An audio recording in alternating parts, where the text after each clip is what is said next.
Canal 4.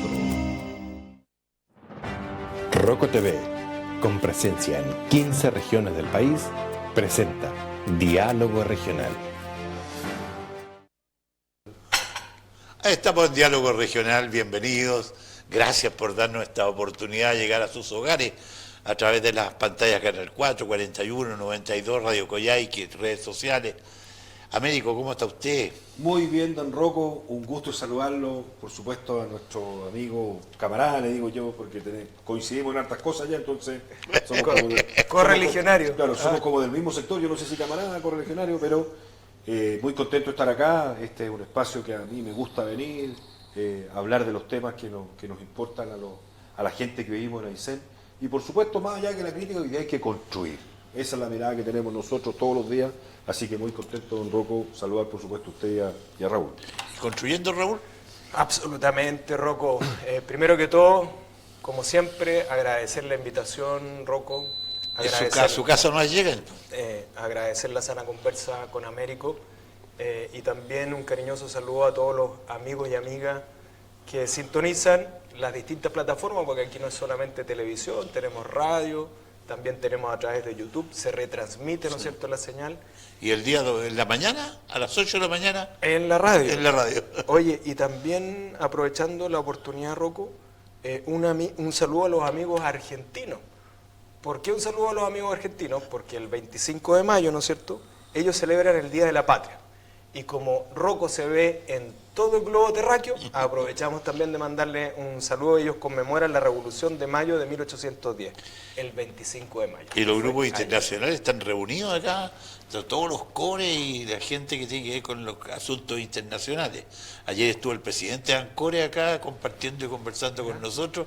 Están todos muy bien felices porque le digo un dato muy bueno, están muy contentos. Lo mandamos a Hostal Español. Eso. ¿Qué te parece? Qué bonito. Felices. ¿Y cómo está Chile Chico? Bien, Chile Chico, Rocco, estuvimos ahí la semana pasada. Estuvimos el día jueves y viernes. Días maravillosos. ¿Ustedes están con el vino o están con la cereza? Estamos, si Dios así lo quiere, debiéramos estar este año con una plantación de vides. Estamos hoy en día construyendo una plantita solar.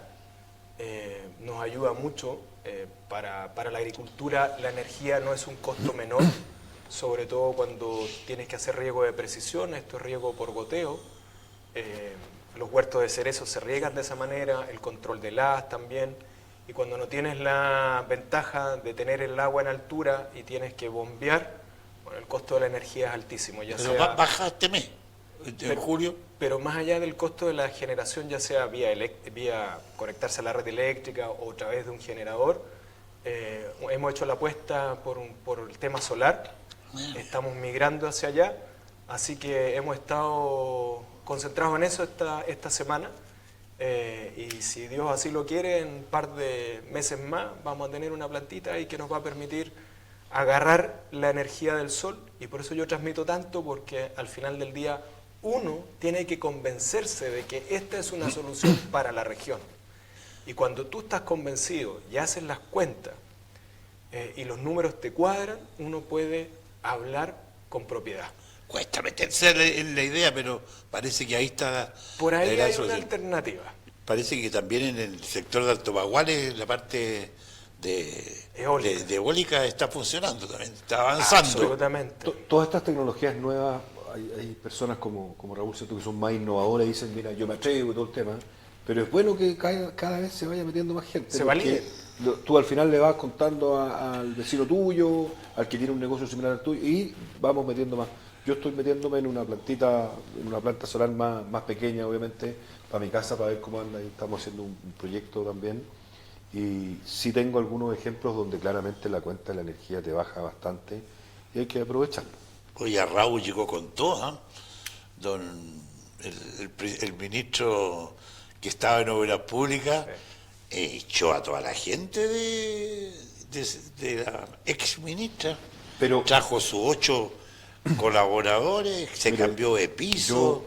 En la experiencia privada y la experiencia pública, yo creo que cuando a uno le dan la opción de tener un cargo, cierto, de confianza, uno tiene que tener un espacio y un grupo de personas que sean de la confianza absoluta del que está tomando o liderando las decisiones. Entonces yo eso lo encuentro que está bien, porque más allá del cambio y los motivos, eso ya es noticia que ya ocurrió. Yo lo dije el otro día con todas sus letras. Nos pilló aquí, pues, y estuvimos en vivo cuando lo contamos, ¿te acuerdas? Y yo mencionaba ese día que o sea, dimos la noticia. Claro, dimos la noticia, estuvimos en el anuncio ahí, y yo ese día lo dije también con mucha fuerza, digamos, el coraje del presidente para hacerlo una semana antes de la cuenta pública. Yo eso lo valoro y lo destaco, porque cuando uno quiere tomar el toro por las astas cuesta, y cuando lo tomas tiene que aguantar lo que te viene. Entonces, ahí el ministro Rau, desearle el mayor de los éxitos, y yo lo digo con mucho respeto, porque uno no puede partir criticando, ¿cierto?, si lleva una semana en el cargo.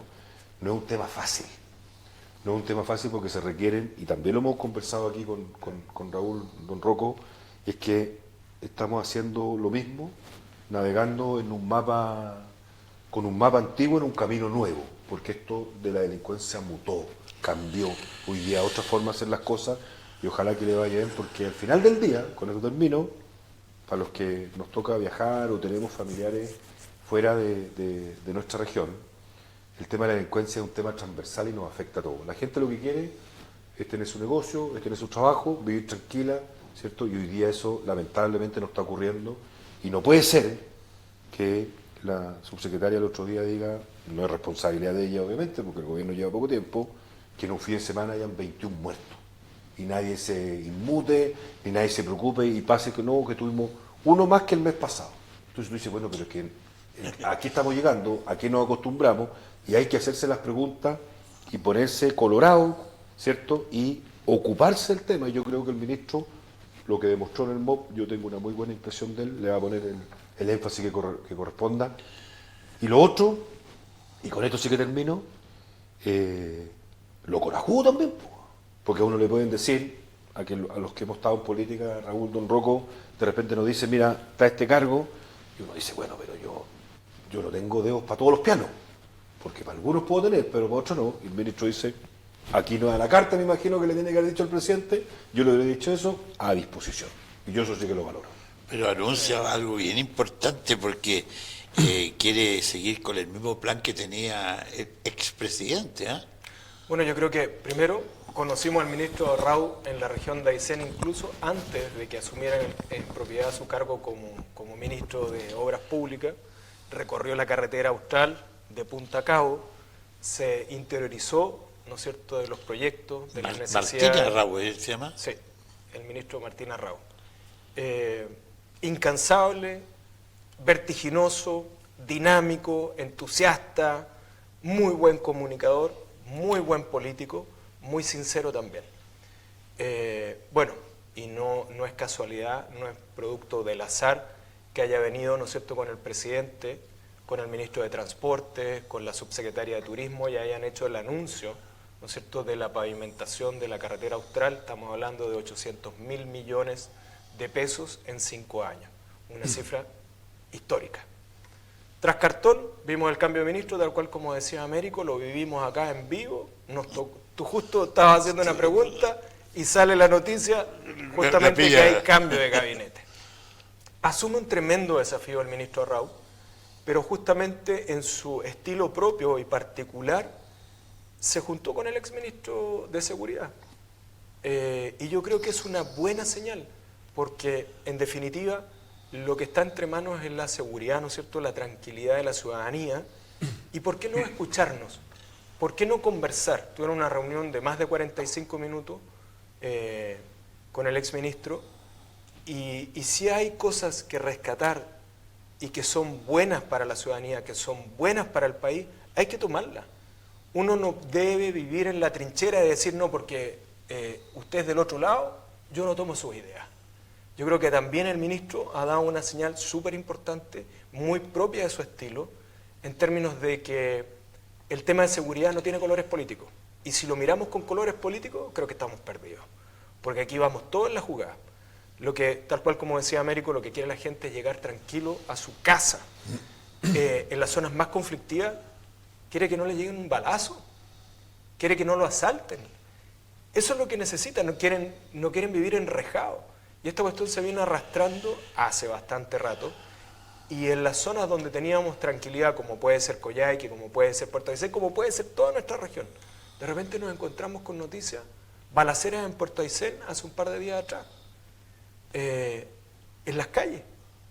Entonces, bueno, de eso estamos hablando, de que los delitos son de mayor violencia, hay mayor tráfico de drogas, hay drogas mucho más duras, hay asociación ilícita, ha llegado lamentablemente gente de otros países a delinquir a Chile, y con eso no le vamos a hacer una cruz a los migrantes, no, porque tenemos migrantes muy buenos que han ayudado al desarrollo del país. Yo soy hijo de inmigrante. Tú eres hijo de migrante, Rocco, pero hay gente que ha entrado de manera irregular al país, que ha llegado a delinquir, que ha llegado a asesinar.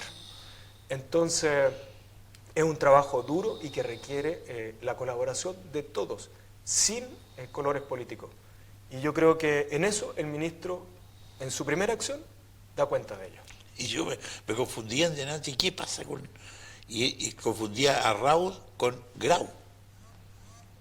No, ministro Arrau. Claro, y el otro ministro tenía... Ese tiene un problema de 10.000 millones de Por eso. dólares de deuda pública. Solo para... Ahí hay un error en la calculadora. Mira, yo solo para aportar a la conversación, el ministro de Seguridad tiene que tener la capacidad de convocar, tiene que tener la capacidad de coordinar, porque están los municipios, los gobiernos regionales, Carabineros, la PDI, ¿cierto?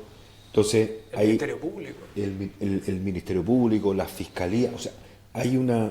El que asume ese cargo tiene que tener una capacidad tremenda de coordinar, y como dice Raúl, y ahí concuerdo plenamente con él, primer punto que tenemos de acuerdo con Raúl hoy día, oye, tiene que tener una capacidad de sacarse la chaqueta del color político y echarle para adelante esta cuestión, porque, mira, el otro día Fue escuchaba... un tema de campaña.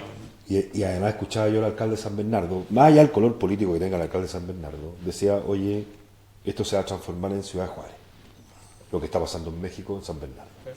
Tenía por su familia muy preocupada. Baleado, amenazado Sí, muerte. sí. La otra alcaldesa, cierto, que es de mi partido, una muy buena persona, cierto, la Claudia Pizarro, con balas en su oficina. Yo estuve en esa oficina. Entonces, ¿de qué estamos hablando?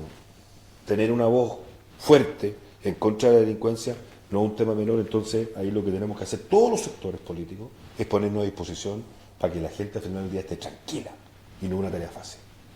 Pero a pesar de todos esos cambios, la presencia del presidente tuvo una baja también en la encuesta. Pues yo creo que más que nada eso obedece... ¿Es preocupante eso, no? El presidente ha sido claro, él ha tomado decisiones complejas y duras.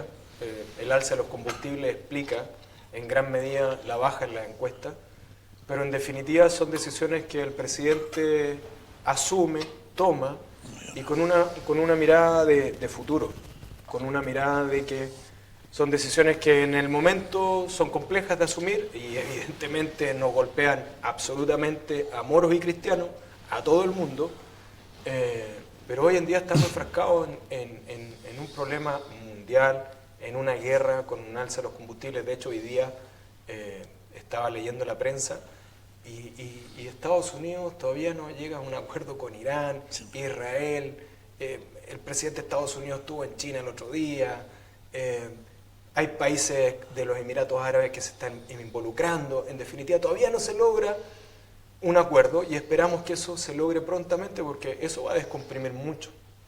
Pero más allá de la situación coyuntural de las encuestas y los resultados de la encuesta del el presidente fue elegido por temas de seguridad. Tuvo un compromiso y para él es un tema urgente.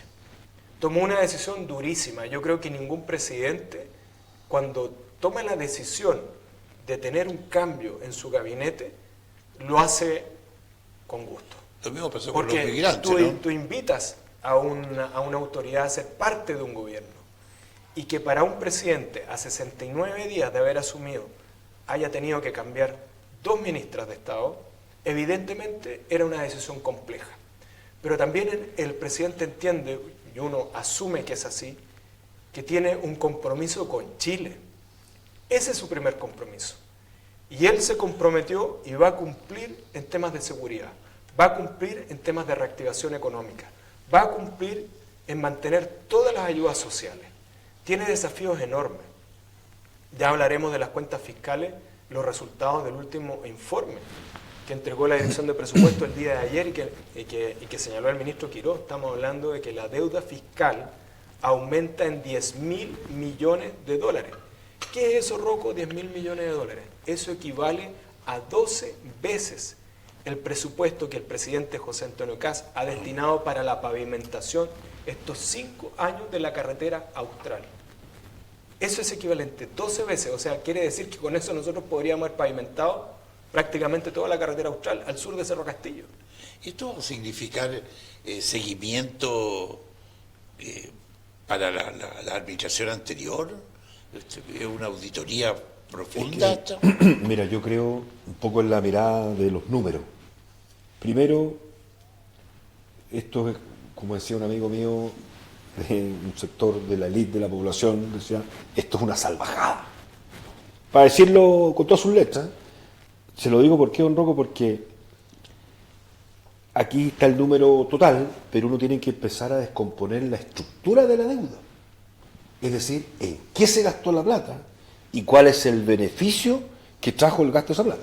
Porque aquí los que estamos en la administración pública, ¿cierto? Yo siempre le digo a la gente que trabaja conmigo, no porque haya que gastar. Entonces tiene que haber una cultura del ahorro.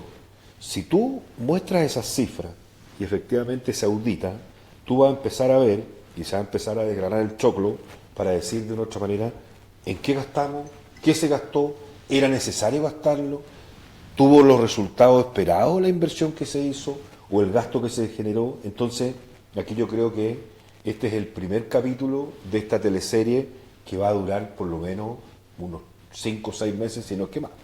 ¿Me entiendes? Porque entregar el país en esas condiciones es bien complejo, y lo otro que no hay una claridad, y hoy día todos desconfiamos de todo respecto a las cifras.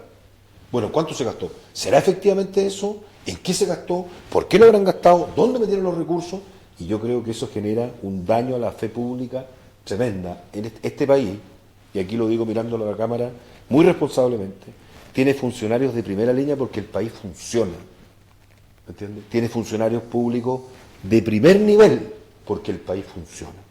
Pero esto genera una desconfianza a la fe pública y otra desconfianza más que tenemos a las instituciones, y eso claramente es un deterioro de todos los que de una u otra manera desarrollamos algo de función pública. ¿Se va a ver en la cuenta pública, yo creo, lo que está pasando ahora? O sea, absolutamente es inevitable que el presidente no hable de esto, porque en definitiva, ¿qué es lo que pasó acá? Con los 10.000 millones de dólares que señaló ayer el ministro de Hacienda, Quirós. Todos los años se tramita la ley de presupuesto. Y en esa tramitación de la ley de presupuesto que aprueba el Congreso, dicen, mira, ¿sabes qué? El año 2026, las cuentas fiscales, los ingresos son tantos, los gastos son tantos, para llevarlo en simple.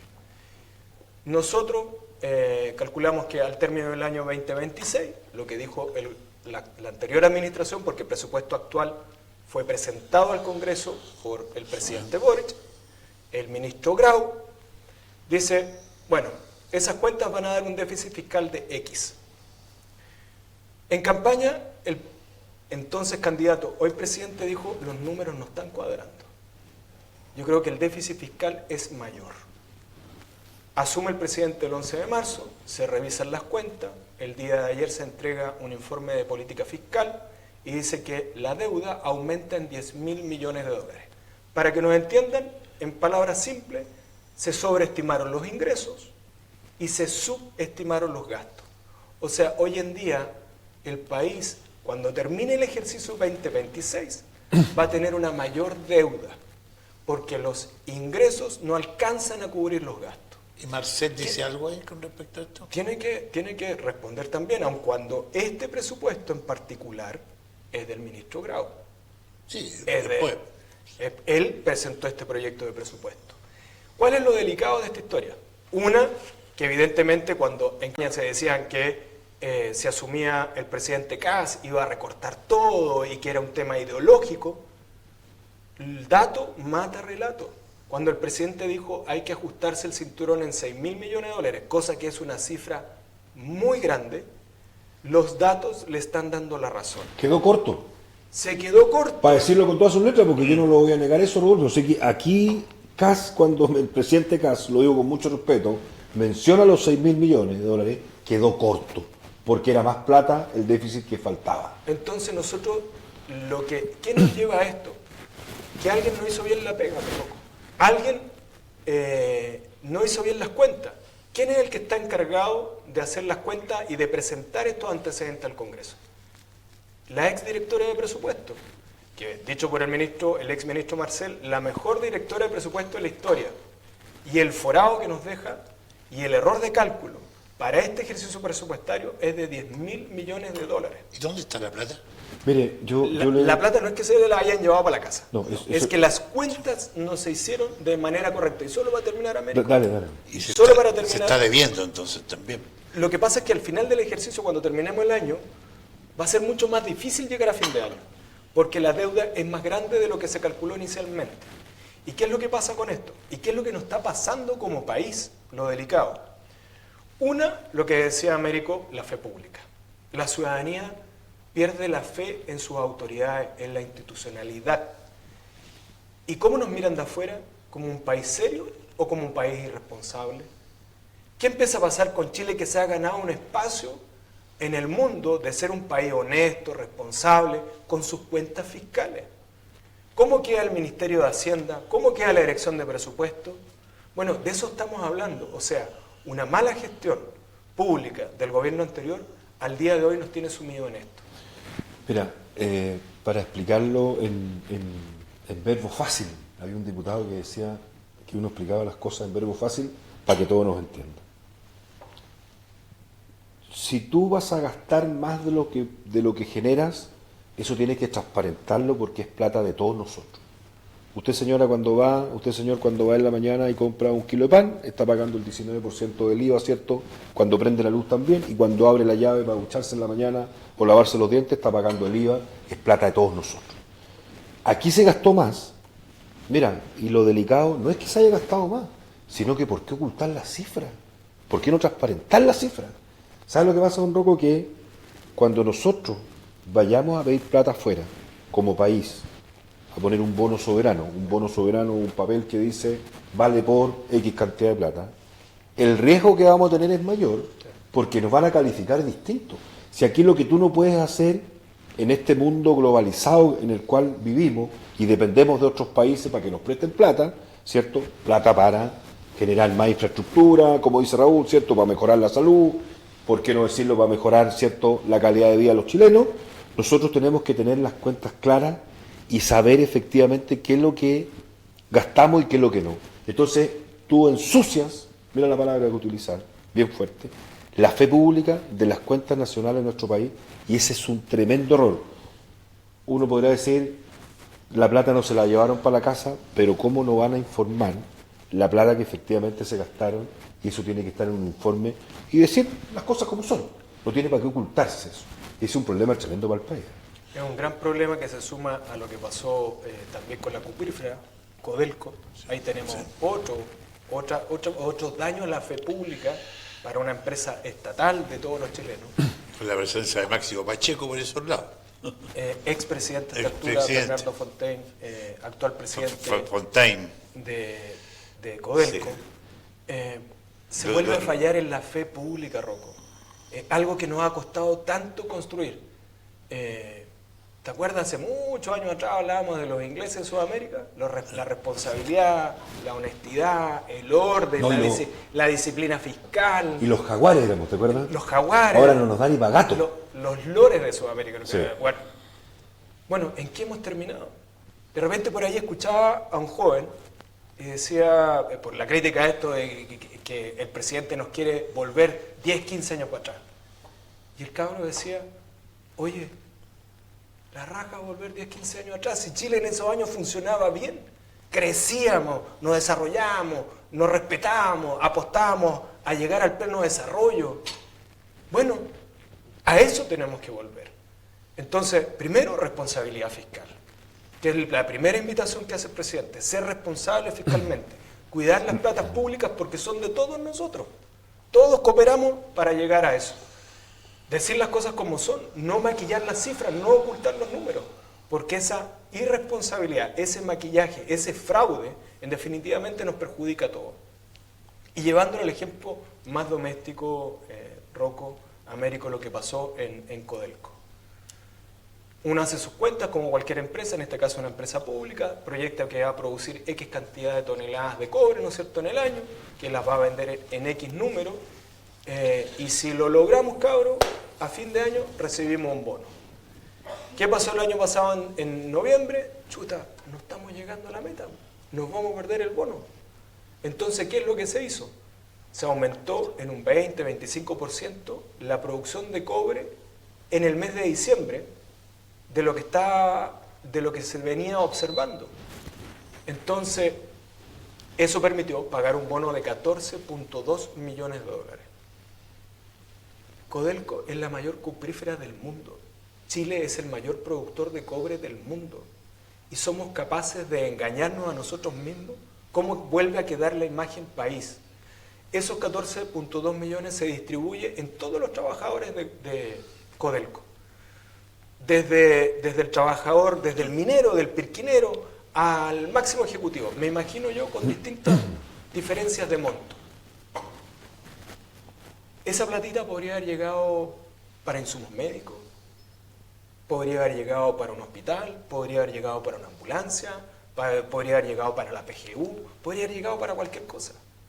Pero esa irresponsabilidad, ese maquillaje de la cifra, es lo que la gente está aburrida y lo que se necesita. Yo hoy día escuchaba la radio, una radio nacional, Rocco, y la gente reclamaba y lo que busca es que se sigan con la auditoría y que los responsables paguen. Mira, ¿y qué culpa tiene el trabajador de la empresa Codelco que se levanta todos los días temprano, hace su trabajo, cumple con lo que tiene que hacer, y porque sus ejecutivos le dicen, ¿sabe qué? Vamos, el después de la producción recibe el bono y resulta que el bono no correspondía? No hay que devolverlo, ¿eh? Pero yo le digo una cosa, don Rocco, con mucha claridad y fuerza: esto es un descalabro respecto a los controles internos de una empresa estatal. Entonces tú vuelves a ensuciar la fe pública. Bueno, efectivamente están vendiendo a ese precio que corresponde, efectivamente están pagando bien los bonos, efectivamente está bien el número de trabajadores en relación a lo que generan. Entonces tú empiezas a dudar de todo. Y eso no corresponde. Y claramente la culpa, ¿cierto?, es de los máximos ejecutivos de una empresa estatal, miren lo que lo decía, excelentemente remunerados, que no tienen relación alguna con otra industria del país. Es decir, los sueldos más altos de este país están en las empresas mineras. Entonces yo creo que esto es una responsabilidad tremenda y ojalá que se investigue a fondo, porque no puede ser. Y además que se hacen las propuestas de los distintos yacimientos en términos de producción. Eso llegan, y me imagino yo, se consolidan a la parte gerencial de Codelco y pasan por un comité de auditoría. O sea, pasaron 2 filtros, los propios de cada uno de los yacimientos, la gerencia general, después este consejo de auditoría, y le ponen cheque. O sea, todos los filtros, todas las alarmas, ¿se las saltaron o todos estaban de acuerdo? Oye, y con respecto a esta situación del Senado, ¿pasará el mes de junio la reconstrucción, esta mega reforma, pasará en el mes de junio? Bueno, yo creo Porque Osandón decía ayer, no queremos ganar por un voto, queremos que sea una cosa más amplia. El ministro Alvarado, ministro del Interior y vocero, ¿no es cierto?, biministro hoy en día, Alvarado, habló justamente hace 2 días atrás y señaló que si era necesario dar más tiempo para el diálogo en el Senado, se iba a otorgar ese tiempo. La verdad es que no tuvo una respuesta muy alentadora de parte de la izquierda, y cuando hablo de la izquierda me refiero al Partido Comunista y al Frente Amplio, porque al parecer no hay ánimo de negociar. Entonces lo que se quiere es No nomás. O sea, daría lo mismo que ganen por un voto. Y hoy en día, pero yo creo que hay espacio para más diálogo, Es que yo- Rocco. mira, ¿En el socialismo democrático? Es que yo creo que en el Senado no es solamente Frente Amplio y Partido Comunista. y el Senado tienes que llegar a conversar. Y no está el Yo- PDG, po. Mira, yo valoro la declaración del ministro de si hay que generar un poquito más de espacio, se generará, pero tiene que estar el espacio de poder conversar. Si el Senado de la República, si no conversas ahí, mejor el último que cierra la puerta por fuera y apague la luz.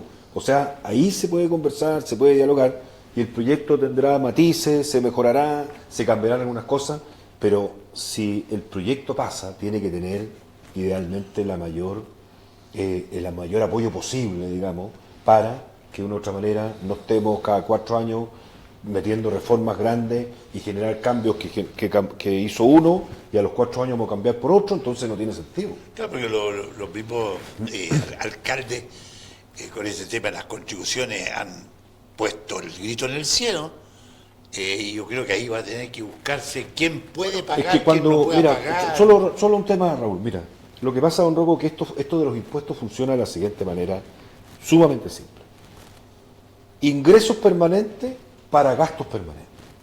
Si disminuyen los ingresos y los gastos permanentes siguen, hay que buscar una fórmula que de una u otra manera compense eso. Miren lo que le voy a decir. Pero no hay compensación. Hasta el momento no, pero por eso tiene que abrirse la discusión en el Senado. Y yo le aseguro que hoy día los alcaldes, ¿cierto?, a través de su asociación, más allá de los colores políticos, a nadie le gusta que le vayan a tocar el bolsillo. Y lo otro, que hay municipios que efectivamente no tienen muchos recursos. Entonces, sí o sí, si tú le sacas 50, 20, 30 millones, o la plata que le saque, algo va a dejar de hacer. Entonces, ¿qué es lo que hay que buscar? El equilibrio en ingresos permanentes, gastos permanentes, y eso se puede ir conversando. Bueno, ha hecho un trabajo el gobierno, se han reunido con los alcaldes, oficialistas y de oposición, han tenido esas conversaciones. Yo creo que nadie se puede negar al diálogo, eso es fundamental, sobre todo en democracia y en el Congreso. Siempre nosotros acá en esta mesa hemos hablado que por algo se dice parlamento, donde se parlamenta, donde se dialoga, Sí, claro. donde se construye políticas públicas con la amplia mirada. Terminó bien italiano, por lo demás. Parlare. Vamos a parlare. De ahí viene. Evidente. Y detrás de esto también es sumamente importante cómo se van cruzando las cosas. Al día de hoy, si vemos un país que está con un forado mayor de lo que se había anunciado, de estos 10.000 millones de dólares, ¿qué es lo que necesita el país? Necesita crecer, necesita reactivar la economía, necesita estimular que la inversión privada florezca, destrabar tal cual como, y Américo ha sido insistente en esto, reiterativo en todos los programas, tener la agilidad del Estado para que los proyectos florezcan, porque si los proyectos florecen, aparece la contratación de servicios, aparecen empleos dignos, aparecen los seguros y las economías se van desarrollando. En nuestra región lo vemos el mejor ejemplo hacia el sur con la inversión pública, pero en el resto del país lo tenemos el grueso, el 80% de la inversión en el resto de Chile es privada. Por lo tanto, lo que uno espera es que el Congreso, en este caso el Senado, se dé el tiempo de tener su diálogo. El ministro ha entregado una señal importante, pero tampoco que esto se eternice, porque el país lo que necesita es crecer. Y no nos olvidemos que detrás de este proyecto, además de reactivación económica, también hay un proceso, y no es azaroso el nombre, de reconstrucción. Son 400.000 millones de pesos lo que necesitan las familias del Biobío, la quinta región, para reconstruir no solamente sus viviendas, sus espacios urbanos, sus colegios, sus plazas. Ahí también hay un dolor y una necesidad urgente. El ministro de Vivienda ha sido también Le bajó un cambio, sí, un hombre muy activo. Sí, Sí. pero le bajó un cambio. Pero qué bueno, si uno cuando se equivoca tiene que bajarle un cambio a esto. Hoy hay un tema regional que no tiene mucha relación con lo que estamos hablando, pero que se me vino a la mente hoy día. La toma del liceo de Metinca en el día de hoy, ¿se enteraron ustedes? No, yo don Rocco, tuve una jornada bien ajetreada. Esa no la supe, don Rocco. Claro. ¿Se la tomaron los alumnos, los estudiantes? Los alumnos, los apoderados, Mire. el alcalde y los concejales. Ana Miércoles. O sea, todos se ¿Y tomaron. qué están pidiendo?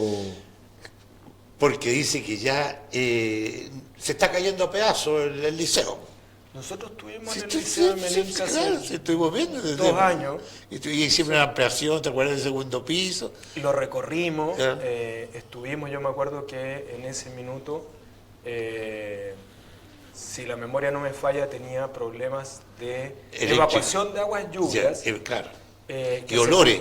pero que la evacuación de aguas lluvias se juntaban con las fosas, o sea, todo el sumidero de agua lluvia en Melinca. Y colapsó la fosa. Claro, colapsaba la fosa, venían los malos olores, etcétera, y había que hacer remodelaciones. No alcanza a drenar esa Yo cantidad en de ese agua. minuto, claro. en ese minuto dejé el core, renuncié, y de ahí le perdí la huella. Pero si hay algo que es necesario en todo Chile, no solamente en Melinca, es inversión en infraestructura educacional, y no solamente en infraestructura. Problemas En eléctricos. La señora decía, bueno, nosotros no les podemos contar a ustedes de los olores aquí porque no lo sienten en este momento mientras estamos portando.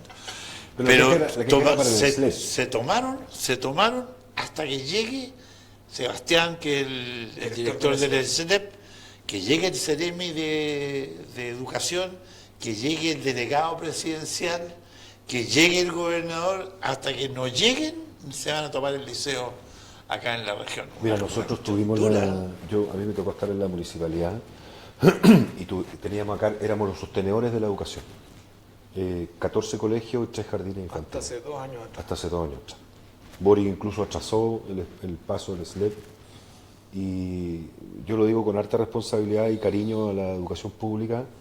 No es un tema fácil, es un tema que tiene pocos recursos, y para explicar aquí súper simple lo que decíamos anteriormente: gasto permanente. Aquí no habían ingresos permanentes, sino que hay ingresos variables, porque la subvención te la pagan por asistencia.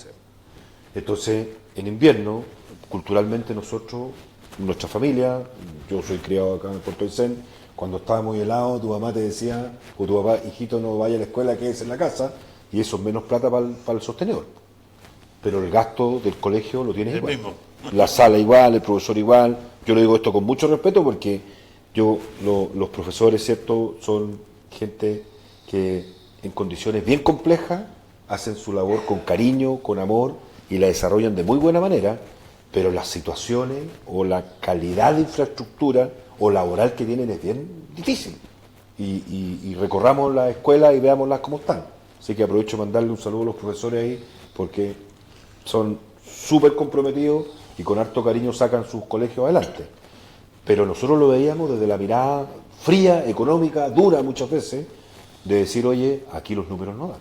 Yo me acuerdo que en los últimos años eran 2.700, 2.800 millones de pesos que del Fondo Común Municipal y de los ingresos propios municipales pasaban a la educación. ¿Y sabes lo que da pena? Que esos 2.800 millones de pesos no se notaban. No se notaban porque las escuelas seguían siendo, en los gimnasios deteriorados, la infraestructura estaba compleja.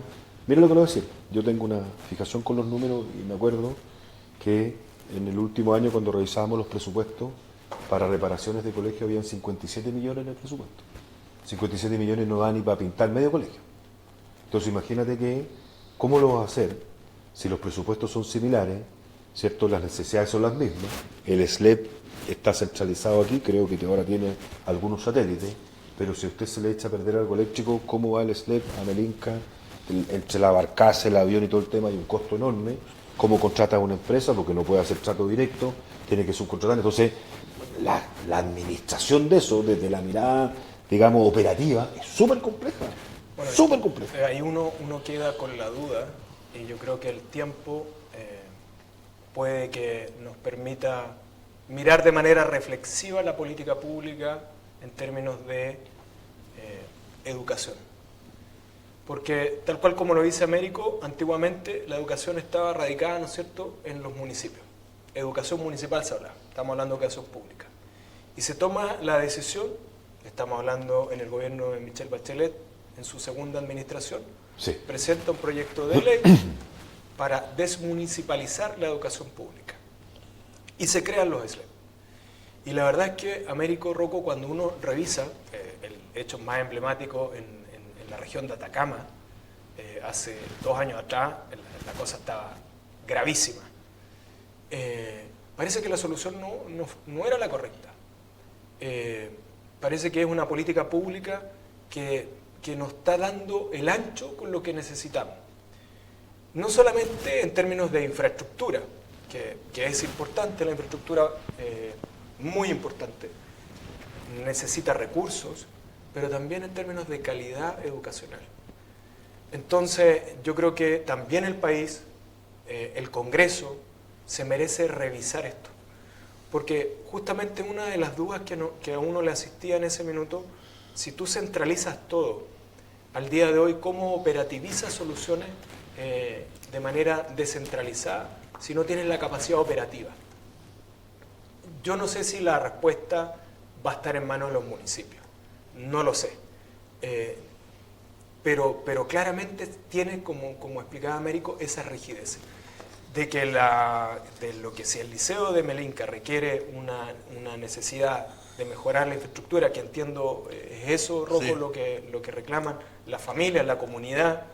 Bueno, es lo que se vio cuando fuimos hace 2 años atrás. Hay que asistirlo. Yo me acuerdo que en su minuto se traspasaron recursos, sí, del gobierno regional, y se han traspasado recursos del gobierno regional no en una sola oportunidad, sí, en varias oportunidades para apoyar al SLEP no recuerdo si con infraestructura y equipamiento. Y calefacción. Pero hay ejemplos de esto. Pero evidentemente, si esto es urgente, bueno, hay que actuar con esa lógica. Lo saqué de la... No, es que yo creo que es un tema, y como lo plantea Raúl, yo concuerdo con él, porque, y un poco la experiencia de Don Rocco, la operación de esto es diaria. Porque si a usted se le rompe un vidrio en un colegio accidentalmente, tú no puedes esperar 1 mes y medio o 15 días para repararlo, porque va a echar el frío, ¿cierto? Obviamente tú quieres una reparación rápida, y los tiempos de respuesta para que el SLEP se vaya de aquí a Melinca, o se vaya de aquí a Villa O'Higgins, mira lo que te voy a decir, o se vaya de aquí a Ibáñez o a Cerro Castillo, ¿cierto? Claramente no tienen la capacidad operativa. Pueden tener los recursos, pueden tener los profesionales, pueden tener la voluntad, pero tienen que moverse aquí. Y moverse en esta región, sobre todo en esta época de invierno, no es fácil. Entonces, yo creo que, no sé si la solución es los municipios. No, yo eso siempre lo cuestioné, porque tampoco teníamos la capacidad operativa, pero era mucho más fácil hacer una compra pública localmente que esperar a que responda o reaccione el SLEP, ¿cierto? El Servicio Local de Educación Pública, porque el caballero siempre nos dice que no hablemos tanto con siglas, el Servicio Local de Educación Pública pueda de una u otra manera responder, y sobre todo en las características de esta región. En definitiva, se le han dado las condiciones, sí, a los distintos servicios de educación locales públicos en todas las regiones de Chile para responder en tiempo, con eficiencia y eficacia. Esa es la pregunta. Yo creo que estamos más al debe. Porque esto no pasa por voluntades, tenemos los equipos suficientes, tenemos los recursos suficientes, está en condiciones en una región tan particular como la nuestra, con los recursos que se le entregan, de atender las necesidades de los distintos establecimientos. Eso se soluciona solamente en el área privada, pero en el área pública es muy complejo, como lo dices tú. Pero fíjate que lo que pasa, que yo me encuentro con mucha gente, entonces me detienen, me preguntan.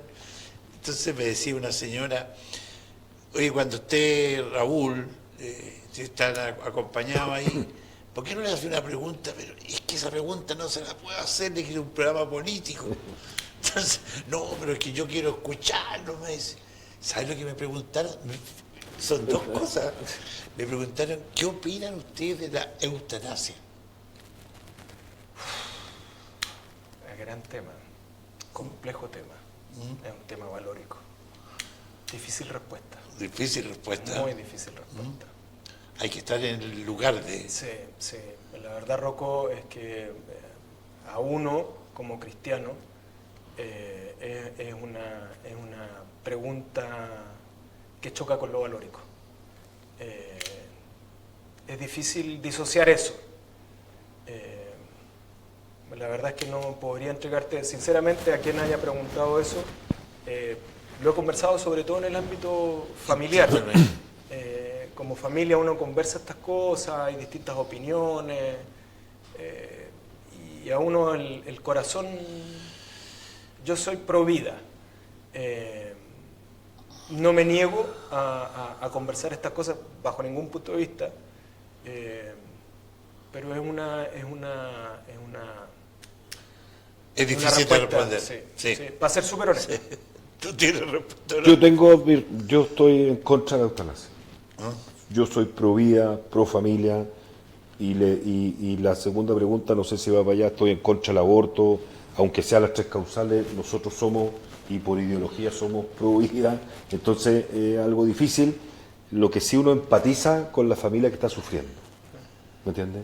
Pero jugar a ser Dios, a decir, yo tomo la decisión si vive o no vive mi familiar, yo por lo menos no estoy de acuerdo.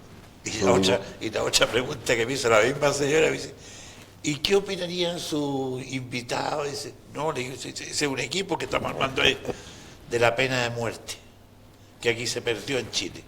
La tuvimos, dijo, y ahora la necesitamos. Dijo. Yo creo que la pena de muerte no se necesita, y lo digo abiertamente. Voy a responder primero yo, Raúl, lo que creo.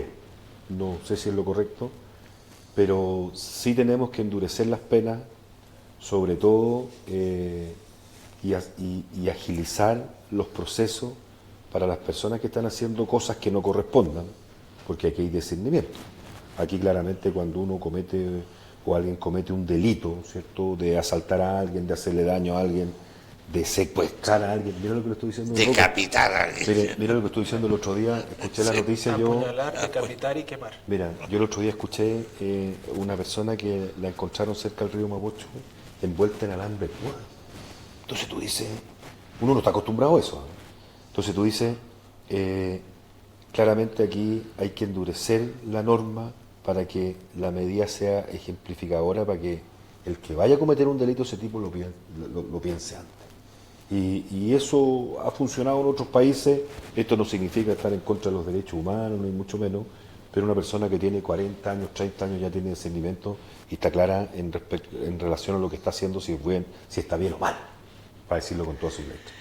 Yo lo viví cuando era niño, no era tan niño, ya era bien jovencito ya, porque nosotros veíamos, no había televisión en ese entonces, veíamos el diario El Vea, se llama Vea, y ahí aparecían cuando tenían que matar a alguien. Yo me acuerdo del Chacal de Agua del Toro.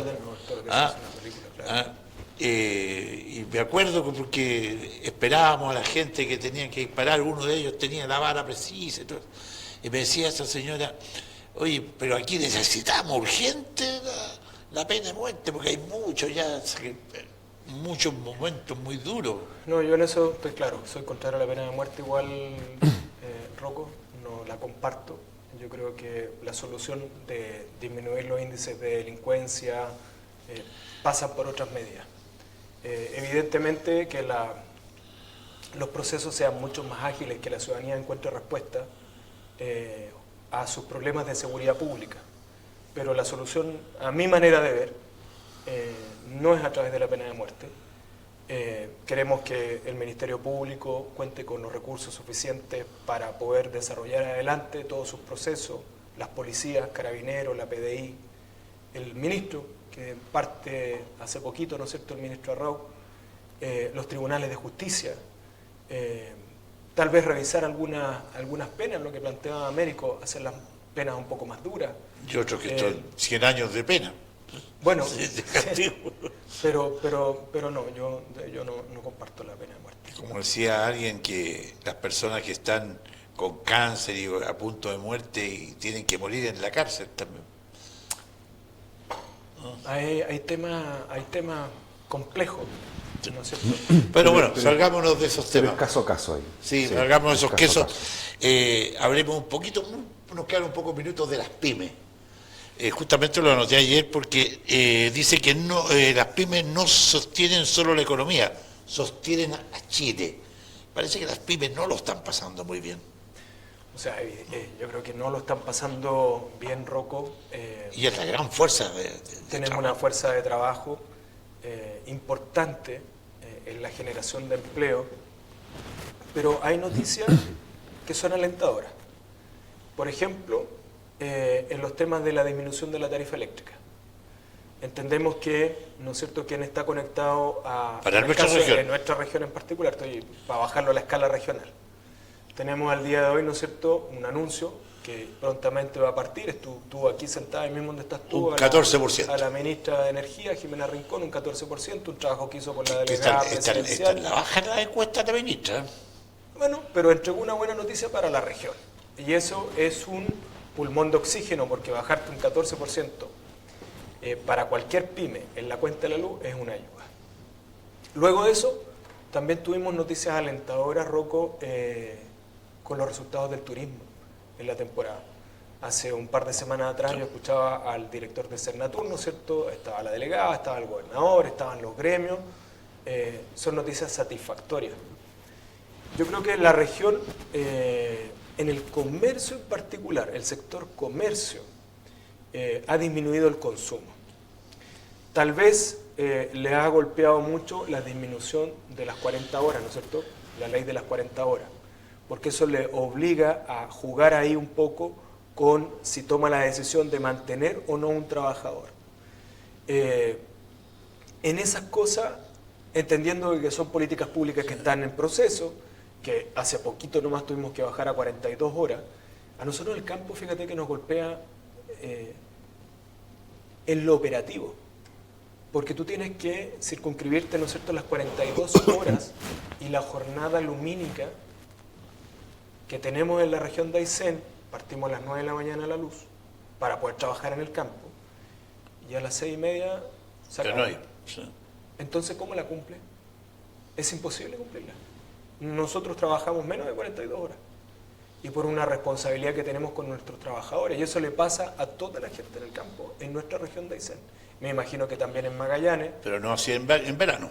Bueno, en verano es distinto, pero te circunscribe a las horas de trabajo que corresponden. Pero en definitiva también hay noticias alentadoras. Cercotec, escuchaba hace un par de días Capital Abeja. Vienen 3.400 millones de pesos. Vienen ahora para el turismo. Corfo, también con un nuevo paquete de medidas para apoyar el emprendimiento en nuestra región.